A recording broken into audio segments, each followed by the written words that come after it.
Окей, стигнах до спортния център и минавам през коридор, през който никога не съм минавал. Следвам указанията за Boulder Wall. Нагоре по стълб. Къде са стълбите? Окей, намерих стълбите и съм тук.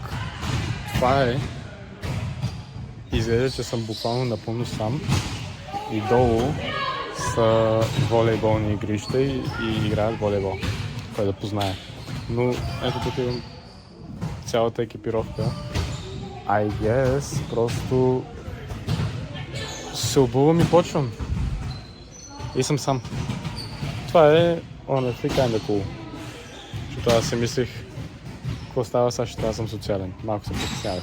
Обаче no worries.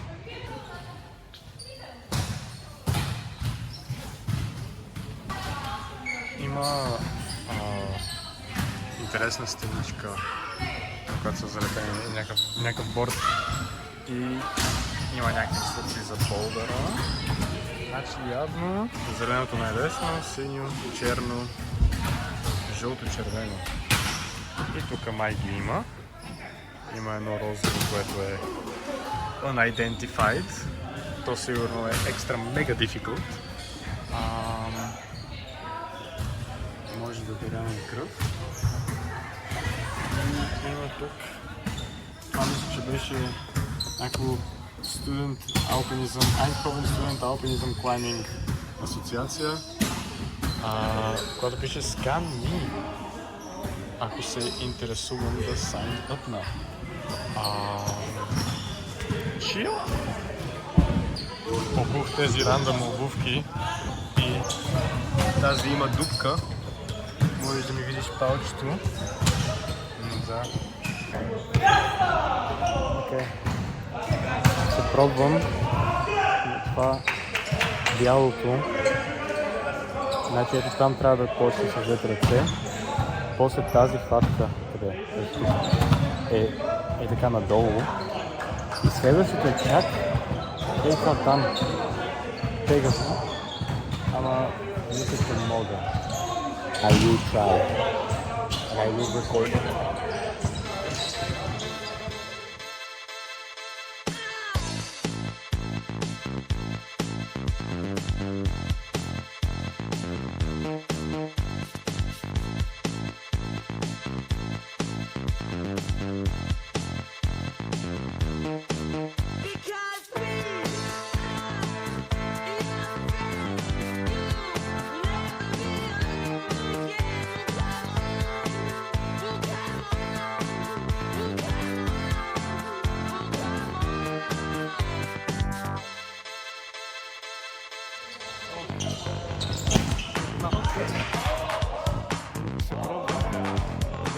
По-близо до това да се задържа. I don't know, това пак. И ако не стане, просто скрапвам това видео.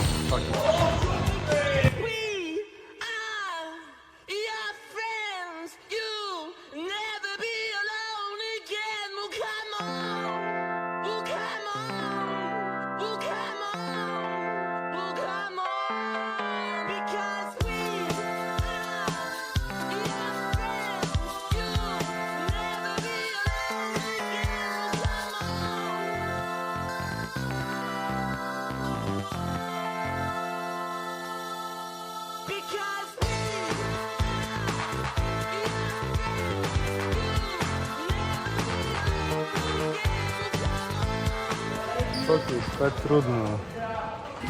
Окей, сега ми даде някакъв revelation. Значи погледни пак Boulder Wall Instructions. Има тези цветове, те 5 цвята. И пише ето тук Start with one hand at each card and with both hands at the finish card. И аз си мислех, окей, не виждам, тук са нарисувани като някакви шестоъгълници. Аз не виждам шестоъгълници тук, докато не забелязах ето тея. Буквално тиксо. И реално това са трудностите.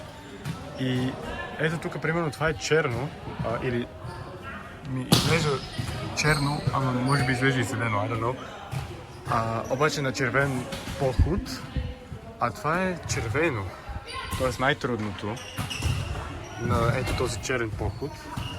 И ето тук трябва с двете си ръце да почна. И къде изобщо се свършва? Някъде, където има червен... Там. О май гъ. Какъв би бил този маршрут изобщо? Там. После продължаваме надясно, буквално по триъгълниците тук на стената, I guess. Там има една хватка, може би. Върху ония триъгълник има. И тук има една изветина, нещо като цицинка. И трябва чак до там... Майко мила, окей. Това е абсолютно insane.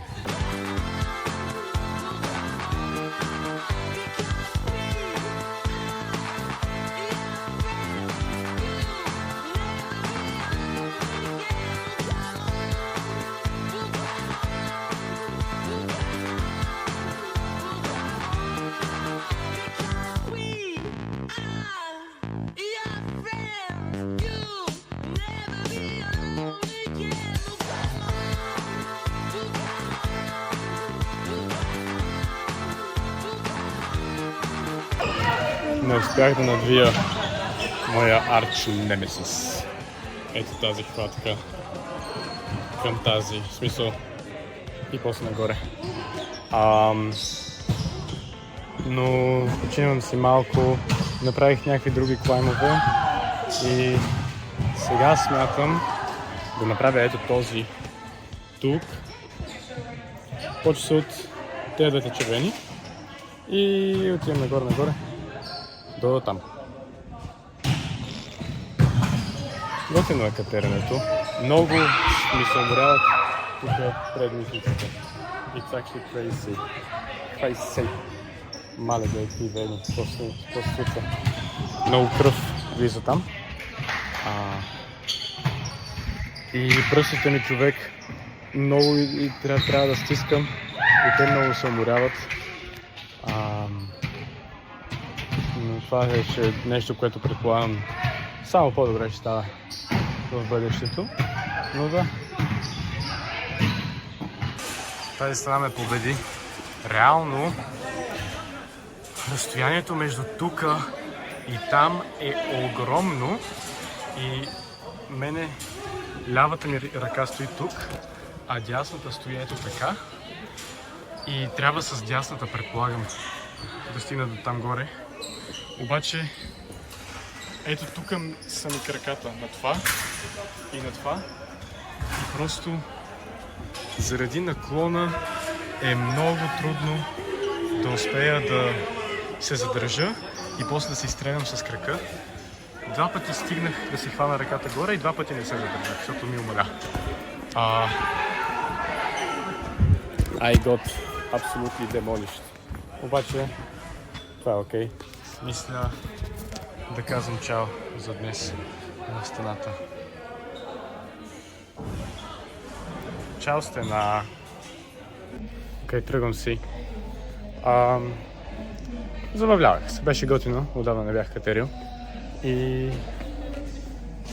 ще идвам по-често, може би. Знам, че с началото на семестъра ще почнат някакви уроци от тази ИСАК организация, дето имаше по-горе QR кодове. И аз погледнах, реално сканирах един от тях и ме отведе до един формуляр, където трябваше, нали, беше за записване в тяхна група. Само ето струва 60 евро, плюс допълнителни 50 или 60 евро, в зависимост от едно активити, което можеш да избираш. И не знам, може би ще си помисля за това, чак пък толкова не мисля, че... в смисъл за сега не искам, защото пък те, освен това, не правят, нали, тази стена е малка, както видя. Между другото, ето тук отговора беше в тази врата, между тук, и ето тук са стълбите, нагоре. Но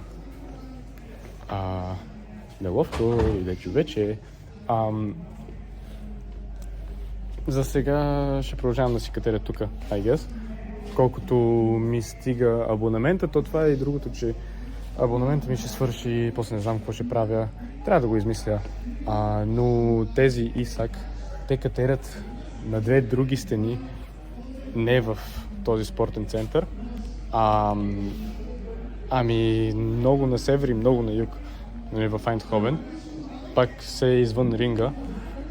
И не знам, трябва да го обмисля. Нали, дали искам да се записвам, ще бъде реално доста голям комитмент. Но за сега беше забавно. And I will come again soon.